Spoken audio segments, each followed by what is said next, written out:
जाने वाला चला गया, उसके लिए दुआए मग़फ़िरत कीजिए। यहाँ पर आप लोग मजहबी मुनाफरत ना फैलाएं, फ़िरका वारियत ना फैलाएं। आप लोग कोई ऐसे काम ना करें कि जिसमें आप लोगों का कोई पॉलिटिकल अपना फ़ायदा हासिल करने के लिए आप लोगों ने ऐसे स्टेटमेंट दे दिए हों। तो इन सब चीज़ों से परहेज़ कीजिए भाई, ये वक्त किसी पर भी आ सकता है, इससे बचें। आसिम जमील एक नेक सिफत इंसान थे। ये जितने लोगों ने भी सारी बातें की है ना सोशल मीडिया पे, वो एक तो आसिम जमील की रूह से माफ़ी मांगे, मौलाना साहब से माफ़ी मांगे, अपने अपने चैनल पे, अपने अपने पेजेस पे, जहाँ जहाँ जिन लोगों ने सारी चीज़ें की हैं उनके बारे में 2 ख्वाब मशहूर हुए, उसको भी मुतनाज़े बना दिया गया। भाई अल्लाह का वास्ता है, हमारे नबी का नाम लेकर कोई इतना बड़ा आलिम कभी भी झूठ नहीं बोलेगा। अस्सलाम वालेकुम दोस्तों, क्या आप में इतना ज़र्फ़ है कि आप अपनी नई फॉर्चूनर गाड़ी में किसी मैले कुचेले कपड़े पहने हुए किसी पागल शख्स को जो निहायत मैला नज़र आ रहा हो उसे अपनी गाड़ी में बिठाएंगे? बिल्कुल नहीं। क्या आप उसे ले जाकर नहलाएंगे, धुलाएंगे और खाना खिलाएंगे? बिल्कुल नहीं।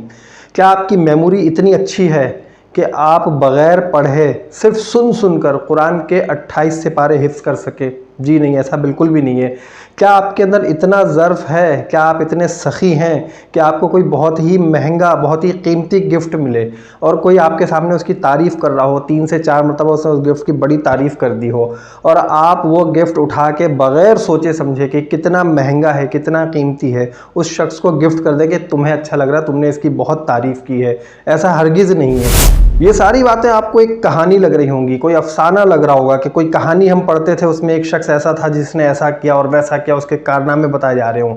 लेकिन हमारे लिए सबसे बड़ा अलमिया ये है कि हम ऐसे शख्स की बात कर रहे हैं जो इस वक्त हमारे दरमियान मौजूद नहीं है। जी हाँ, मैं बात कर रहा हूँ मौलाना तारिक जमील साहिब के साहिबजादे मरहूम आसिम जमील की। वो इन सब खुसूसियात के हामिल थे और हमारी बदनसीबी ये है कि आसिम जमील साहिब के जाने के बाद हमें पता चला कि किन खुसूसियात के हामिल थे। तो शुरू करते हैं हम उनके बचपन से कि वो कहाँ पैदा हुए, उन्होंने कैसे कैसे पढ़ाई की या नहीं की और क्या क्या करते हुए यहाँ तक पहुँचे और किस तरह से उनकी वफ़ात हुई। आसिम जमील की पैदाइश हुई थी सन 1990 में और वो पैदा हुए थे पाकिस्तान के सूबे पंजाब के शहर मियाँ चन्नू में। क्योंकि उनकी डेथ ऑफ बर्थ कोई कंफर्म नहीं हो सकी, सिर्फ हमें इतना पता चला है कि जब उनकी वफ़ात हुई है तो उस वक्त उनकी उम्र 33 ईयर्स थी। वो बचपन ही से निहायत ज़हीन थे, गो के उन्हें कुछ प्रॉब्लम्स ऐसी थीं जिसकी वजह से वो बहुत डिप्रेशन का शिकार हो गए थे। उनके एक कज़न हैं आरिफीन जो बचपन से उनके साथ रहे हैं और बचपन उन्होंने पूरा उनके साथ गुजारा और इस वक्त तक उनके साथ रहे और मेरा ख्याल है कि वालिदैन से भी ज़्यादा जो करीब रहने वाला शख्स जिसे इस वक्त आप अपनी स्क्रीन पर भी देख सकते हैं। और इसी कज़न ने, आसिम जमील के इस कज़न ने आसिम जमील के बारे में वो बातें बताई जिसे सुनकर आपके भी होश उड़ जाएंगे और आपकी आंखें खुली की खुली रह जाएंगी।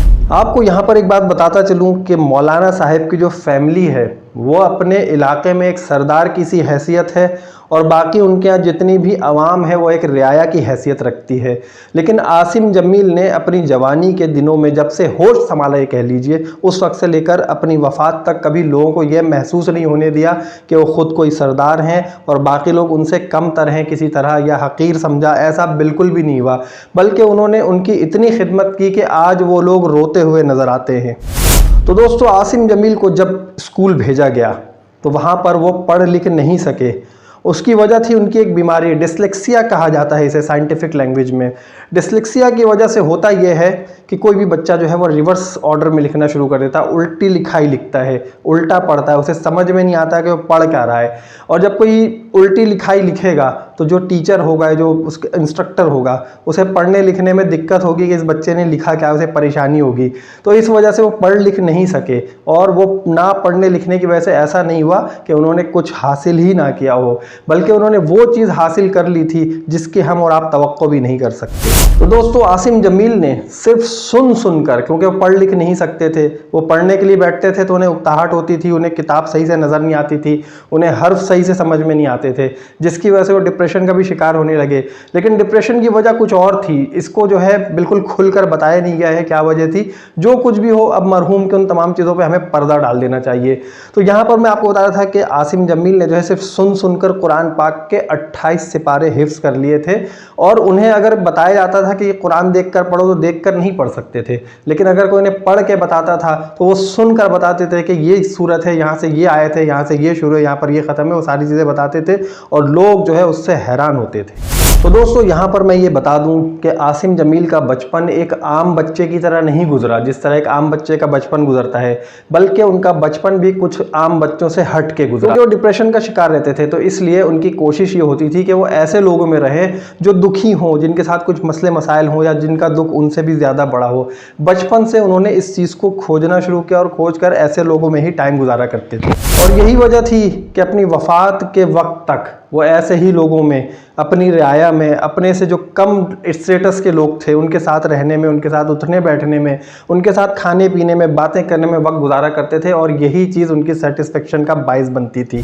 आसिम जमील के कज़न आरफीन ने यह भी बताया कि जब वो डिप्रेशन का शिकार हुए तो एक वक्त उन्होंने ये कहा कि हम अपने डिप्रेशन को दूर करने के रनिंग करते हैं। तो रनिंग करने के लिए उन्होंने जब डिसाइड किया, तो डिसाइड करने के बाद आप यकीन नहीं करेंगे कि 28 किलोमीटर्स वो दौड़े हैं। और 28 किलोमीटर्स कितना होता है आप अंदाज़ा लगा सकते हैं कि इंसान जो है एक शहर से निकल के दूसरे शहर पहुंच जाता है।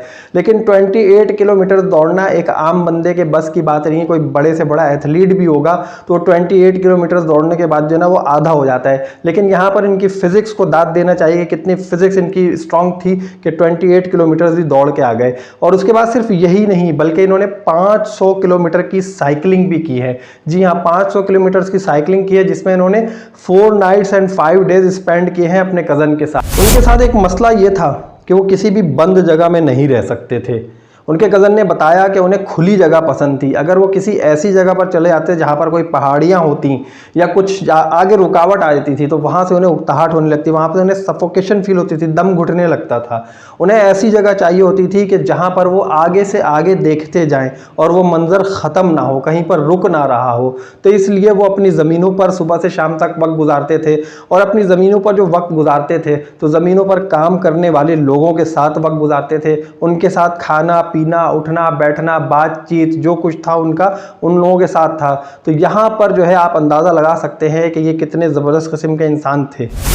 अब अगर मैं आपसे पूछूं कि आपके पास एक नई फॉर्च्यूनर गाड़ी हो और आप वो लेकर निकलें तो आपकी क्या शान होगी। मोहल्ले वाले देखेंगे आपको, आपके दोस्त यार देखेंगे, आपके ऑफिस वाले देखेंगे, जहाँ पे आप काम करते हैं आते जाते हैं वो सब लोग देखेंगे। लेकिन यहाँ पर ये जो बंदा था आसिम जमील, ये फॉर्च्यूनर गाड़ी लेकर निकलता था और निकलते ही साथ में करीबी एक पागल को पिक करता था। और पागल होता था मैले कुचैले कपड़ों में और गंदी हालत में होता था। वो उसको पिक करके अपने बराबर में अपनी गाड़ी में बिठा कर ले जाते थे और ले जाकर उसे नहलाते धुलाते थे और खिलाते पिलाते उस पागल का ख्याल रखते थे। और पागल जो है प्यार से आसिम जमील को मियाँ के नाम से पुकारता था। आज भी आसिम जमील की वफात के बाद वो पागल जो है इतना शदीद सदमे का शिकार हुआ है कि जाकर कब्र पर बैठा रहा। और जब 12 बजे रात में मौलाना साहब उसके पास गए, उसको बताया कि भाई आसिम जो है अभी लाहौर गया है, आ जाएगा, तुम यहाँ से चलो। क्योंकि कब्रिस्तान में बैठना बेहतर नहीं था उस पागल के लिए। उसको वहाँ से उठाने के लिए मौलाना साहब ने इस तरह उसको बहाना बनाया और वहाँ से उसको उठाया तो वो उठाए। अगर कोई ये कह दे उस पागल को कि आसिम जमील जो है वो नहीं रहे, उनकी वफ़ात हो गई है, तो वहाँ पर वो पागल उनसे लड़ने लगता है, उनके ऊपर गुस्सा करता है। आप ये देखें कि उस पागल की मोहब्बत का क्या आलम है कि वो आसिम जमील से इतनी मोहब्बत करता है, सिर्फ आसिम जमील के इखलाक की वजह से। आरफीन जो कि आसिम जमील के कज़न हैं, उन्होंने मज़ीद ये बताया कि ये सखी इतने थे हद से ज़्यादा, ये लोगों को चीज़ें बांट देते थे, दे देते थे। कैसे देते थे? इनके पास महंगे से महंगा कोई भी गिफ्ट आ जाए उसकी परवाह नहीं करते थे। कहते थे कि उनके सामने, आसिम जमील के सामने कोई भी चीज़ रख दी जाए, कोई ज़रूरतमंद आ जाए, पैसे निहायत बहुत ज़्यादा बांटते थे। और इनके पास कोई गिफ्ट आ जाए, कोई कीमती से कीमती चीज़ भी इनके पास होती थी और कोई कहता था कि बहुत अच्छी लग रही है, 1 से 2 मरतबा उसकी तारीफ़ कर दे बस। आसिम जमील बग़ैर पूछे, बग़ैर सोचे समझे फ़ौरन डिसीजन लेते थे और वो चीज़ उसे देते कि ये चीज़ तुम रख लो, तुम्हें बहुत अच्छी लग रही है, मेरी तरफ से तोहफ़ा रख लो।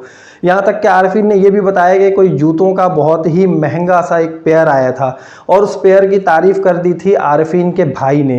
तो उस वक्त जो है फ़ौरन से आसिम जमील ने वो जूता उठा के आरफीन के भाई को दे दिया कि आप ले लें, आपको बहुत ज़्यादा पसंद आ रहा है। ये तो थी आसिम जमील की वो खुसूसियात जो हमें उनके जाने के बाद पता चली। हमारे यहाँ सबसे बड़ा अलमिया यह है कि जब कोई शख्स जिंदा होता है हम उसकी ना तो खुसूसियात जानने की कोशिश करते हैं, ना हम ये कोशिश करते हैं कि उसके बारे में जानें। अब वो किस कर्ब में थे, किस मामलात में थे, उनके साथ क्या कुछ था, वो ज़्यादा बेहतर वही जानते हैं कि ऐसा क्या हुआ। अब जब उनकी वफ़ात हुई तो उस वक्त जो है हमारे यहाँ पर यूट्यूबर्स, पॉलिटिशियंस, मजहबी मुनाफरत, फ़िरक़ावारियत फैलाने वाले लोग सरगर्म हो गए और कुछ लोगों ने इसे कुछ कहा, कुछ लोगों ने कुछ कहा। मतलब उन्होंने खुद से अपने ये मामलात किए, मैं उस चीज़ का नाम नहीं लूँ। कुछ लोगों ने ये कहा कि उन्होंने जो कुछ हुआ वो खुद किया है, तो बहरहाल ऐसा कुछ भी नहीं था। जब लोगों ने इतने ज़्यादा मामलात कर दिए तो इस दुख और कर्ब के आलम में आसिम जमील के बड़े भाई ने आकर एक अपना स्टेटमेंट दिया सोशल मीडिया पे कि भाई ऐसा कुछ भी नहीं है, मेरे भाई को किसी ने मतलब आके नहीं किया जिसकी वजह से उसकी वफ़ात हुई हो, मैं हमारा किसी से कोई झगड़ा नहीं था, हमारी किसी से कोई दुश्मनी नहीं थी। सारी चीज़ें उन्होंने डिक्लेयर की आके, और जो कुछ भी हुआ गलत फहमी की वजह कर हुआ। फिर उसके बाद आसिम जमील के जो चचा हैं, तारिक जमील के भाई साहब, उन्होंने आके एक स्टेटमेंट दिया, बताया कि भाई वो जो है दरअसल वेपन का खुद शौकीन था शुरू से और उसको असला रखना पसंद था, तो इस वजह से जो है वो असला चेक करते हुए उससे गलती हुई और वो जो है अपनी जान से हाथ धो बैठे। तो यहाँ पर ये मामला हुआ था। जबकि आप ये सोचें एक शख्स जो इतना सखी हो, जो इतना फिजिक्स जिसकी इतनी स्ट्रांग हो, जो इतना बोल्ड हो, क्या वो इस तरह कोई इकदाम करेगा अपने लिए? बिल्कुल नहीं करेगा। जब इतने साल गुजार लिए तो आगे भी कर सकता है। कुछ लोगों ने ये कहा कि जब इनकी शादी हुई तो डिवोर्स हो गई, तो उस डिवोर्स की वजह से ये बहुत ज़्यादा टेंशन में थे इसलिए उन्होंने ऐसा किया। ये भी गलत है। कुछ लोगों ने ये कहा कि इनको बिजनेस में लॉस हो गया। कुछ लोगों ने ये कहा कि इन्होंने जो है मतलब यार मतलब ऐसी ऐसी बातें कही जो मैं कहना नहीं चाह रहा, मैं नहीं रिपीट करना चाह रहा। ये लोगों के जख्मों को कुरेदने वाली बात होती है। गो कि ये वीडियो मौलाना साहब नहीं देखेंगे, लेकिन जो भी देखेगा शायद वो मौलाना साहब से या उनकी औलाद से इतनी मोहब्बत करता हो तो उसके जख्म को कुरेदने वाली बात होगी, तो इस वजह से मैं नहीं कर रहा हूँ। यहाँ पर हमारे यहाँ एक सबसे बड़ा तासुर ये देखा गया कि जो हमारे पॉलिटिशियंस हैं, मतलब पॉलिटिक्स से जो रिलेटेड लोग हैं, जो सियासत की तरफ जिनका ज़्यादा रुझान है, उन्होंने मौलाना साहब को बड़े तंज का निशाना बनाया। यहाँ पर बहुत ज़्यादा उनके खिलाफ जो है ना प्रोपेगेंडा किया गया। यहाँ पर ये देखने की बात है, सोचने की बात है कि मौलाना साहब का जो खुद का रुझान है पॉलिटिकल, या वो इमरान खान को किसी तरह पसंद करते हैं, यही मौलाना साहब का एक गुनाह है, आप ये समझ लीजिए इस मौके पर। जबकि ये इस तरह का मौका, किसी की भी वफ़ात होना, किसी के साथ भी हो सकता है, किसी के भी बाप की वफ़ात हो सकती है, किसी के बेटे की, भाई की, बहन की, बीवी की, वालदा की, किसी की भी हो सकती है। वक्त सबके ऊपर आना होता है, ये सोचना था यहाँ पर, लेकिन किसी ने ये नहीं सोचा। और यहाँ पर पॉलिटिक्स को रखते हुए उन्होंने अपने पॉलिटिकल व्यूज बयान किए और उसके साथ साथ जो है ना इस मामले को जोड़ दिया। तो भाई अल्लाह का वास्ता है, मैं हाथ जोड़ के अपील कर रहा हूँ, आप सबसे रिक्वेस्ट कर रहा हूँ कि यार ऐसा नहीं करें। वक्त किसी पर भी आ सकता है, इस वक्त से डरें, ऐसे वक्त में पर्दा डालें। अगर किसी ने कोई गलत काम किया भी है, वैसे तो नहीं किया, जिसके बारे में हम जानते हैं कि आसिम जमील ने ऐसा कोई काम नहीं किया होगा, लेकिन अगर किसी ने खुदा न खास्ता कोई गलत काम कर भी लिया तो उस पर पर्दा डालें। जाने वाला चला गया, उसके लिए दुआए मग़फ़िरत कीजिए। यहाँ पर आप लोग मजहबी मुनाफरत ना फैलाएं, फ़िरक़ा वारियत ना फैलाएं। आप लोग कोई ऐसे काम ना करें कि जिसमें आप लोगों का कोई पॉलिटिकल अपना फ़ायदा हासिल करने के लिए आप लोगों ने ऐसे स्टेटमेंट दे दिए हों। तो इन सब चीज़ों से परहेज़ कीजिए भाई, ये वक्त किसी पर भी आ सकता है, इससे बचें। आसिम जमील एक नेक सिफत इंसान थे। ये जितने लोगों ने भी सारी बातें की है ना सोशल मीडिया पे, वो एक तो आसिम जमील की रूह से माफ़ी मांगे, मौलाना साहब से माफ़ी मांगे, अपने अपने चैनल पे, अपने अपने पेजेस पे, जहाँ जहाँ जिन लोगों ने सारी चीज़ें की हैं उनके बारे में 2 ख्वाब मशहूर हुए, उसको भी मुतनाज़ बना दिया गया। हालांकि तमाम उलमा का, तमाम जितने भी हमारे मुफ्ती कराम हैं, उन सब की मुत्तफ़िक़ा राय है और हमारे नबी का ख़ुद फरमान है कि अगर किसी के ख्वाब में मैं आता हूँ तो मैं ही होऊंगा, मेरी जगह शैतान या कोई और नहीं आ सकता। तो इसी तरह हुआ ये कि इनकी जो वफ़ात हुई थी वो संडे को हुई थी, लेकिन उससे एक दिन पहले इन्होंने ख्वाब देखा था और आके अपने वालिद साहब यानी कि मौलाना तारिक जमील साहब से कहा कि बाबा मुझे ये बताएं कि हुजूर अकरम सल्लल्लाहु अलैहि वसल्लम के मुतालिक अगर हम कोई ख्वाब देखते हैं तो उसमें कितनी सच्चाई होती है। तो मौलाना साहब ने कहा कि वो 100% सच्चा ख्वाब होता है।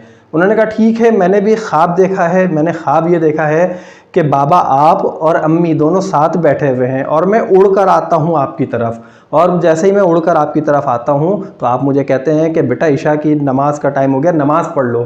तो मैं आपसे कहता हूँ कि भाई मेरी तो वफ़ात हो गई है और मेरे ऊपर अब नमाज फ़र्ज़ नहीं रही। और फिर मैं ये देखता हूँ कि दूसरी तरफ नमाज के ऊपर हुज़ूर अकरम सल्लल्लाहु अलैहि वसल्लम गाँव तकिया लगाकर बैठे हुए हैं। और फिर मैं उनसे सवाल करता हूँ कि क्या मुझे आपका दीदार हो गया, अब क्या मैं अल्लाह ताला से भी मिल पाऊँगा?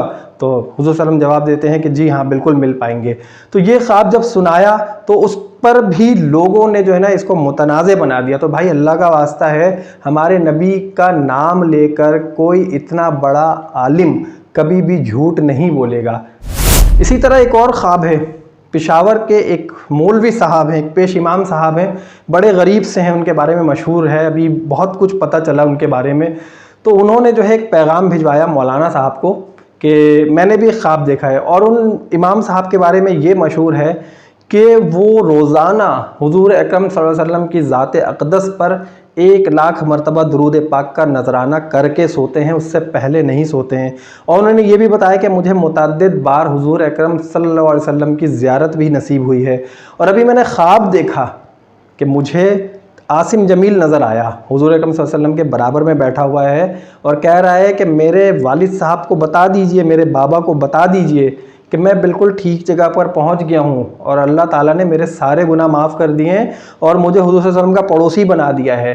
सिर्फ एक मेरी पागल की खिदमत करने की वजह से, मैं जिस पागल की खिदमत किया करता था उस पागल की खिदमत करने की वजह से अल्लाह ताला ने मुझे ये इनाम दिया और हज़रत मोहम्मद सल्लल्लाहु अलैहि वसल्लम का पड़ोसी बना दिया। तो अब ये बताएं, अगर एक पेश इमाम साहब और एक आलिम इस तरह की बातें कर रहे हैं तो ये जितने भी पॉलिटिशियंस हैं इनको चाहिए कि अपनी बकबक बंद कर लें, अपने मुंह बंद कर लें, ढक्कन लगा लें। क्योंकि जिन्हें दीन इस्लाम के बारे में सही से नहीं पता, या तो मजहबी मुनाफरत फैलाएंगे या तो पॉलिटिक्स के अपने जो उनके मोटोज होते हैं उनको गेन करने के लिए कुछ ना कुछ ऐसा करेंगे कि जहां पर डिफेम किया जाए। तो ये डिफेम या फेम का वक्त नहीं है, यूट्यूबर्स के व्यूज़ और इसका वक्त नहीं है, ये वक्त है सिर्फ और सिर्फ इस्लाह का।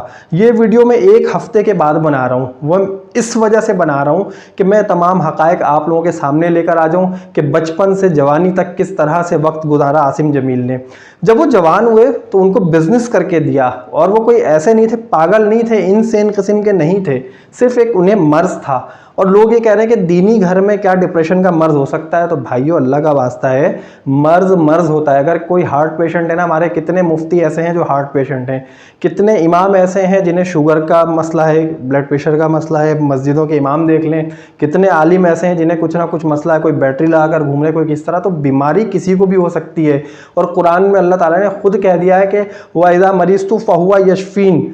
तो जब कह दिया है तो इसका मतलब है कि बीमारियां भी पैदा की हैं, जब भी अल्लाह ताला ने उसकी दवाएं भी पैदा की हैं। तो ये बीमारियां किसी को भी हो सकती हैं, हर इंसान को लग सकती हैं, यहाँ तक कि ये बीमारियां अंबिया किराम को भी लगी हैं। तो इस चीज़ में कोई ऐसा मसला नहीं है, डिप्रेशन की बीमारी हो, शुगर की बीमारी हो, ब्लड प्रेशर की बीमारी किसी को भी हो सकती है। यहाँ पर यह इल्ज़ाम लगाना कि दीनी घर में कैसे हो गया, क्या उन्होंने अपने घर में तबलीग नहीं की? आपको पता है कि उन्होंने तबलीग की या नहीं की? उनके जो बच्चे हैं इतने नेक कैसे हो गए? एक बच्चा खुद आलिम दीन है, वो खुद जो है बयानात उनके आप सुन ले जाके मौलाना साहब के नक्शे कदम पे। अगर ये बच्चा भी इतने डिप्रेशन के मर्ज के बावजूद भी लोगों की खिदमत कर रहा था, लोगों को लेकर चल रहा था, लोगों को हकीर नहीं समझ रहा था, उन्हें अपने शाना बशाना रख रहा था, महंगी से महंगी गाड़ियों में घुमा रहा था, पैसे देकर मदद कर रहा था, गिफ्ट दे रहा था, तो ऐसा शख्स कैसे हो गया? ये दीनी रुझान की वजह से हुआ, ये मौलाना साहब के अपने अमाल की वजह से उनकी औलादें राह रास्त पर थीं। और इस शख्स को मैं ये कहूँगा कि शहादत के किसी ना किसी दर्जे पर इसको होना चाहिए, क्योंकि जो इतना शख्स होगा इस तरह दरवेश किस्म का, इतना सखी, तो इस शख्स को कहीं ना कहीं अल्लाह ताला कोई ना कोई शहादत का दर्जा देगा इंशाअल्लाह। तो दोस्तों यहाँ तक ये कहानी मुकम्मल नहीं होती है, ये कहानी सिर्फ मैंने आपको बताई है, ये बातें मैंने आपके गोश गुजार किए हैं ताकि जो लोग ऐसे नेगेटिविटी फैला रहे हैं वो इन सब चीज़ों से बाज आ जाएं और मज़ीद इन सब चीज़ों को करने से रुक जाएं। प्लीज़ ये मेरी रिक्वेस्ट है आप लोगों से। और यहाँ तक अगर आप लोगों को वीडियो अच्छी लगी है और आप लोगों को समझ में आती है बात कि इस वीडियो को लाइक करना चाहिए तो ज़रूर कर दीजिएगा। वीडियो को अगर आप शेयर करना चाहें तो इसका लिंक आप अपनी सोशल मीडिया पे, फेसबुक पे, ट्विटर पे, इंस्टाग्राम पे कहीं भी शेयर कर सकते हैं।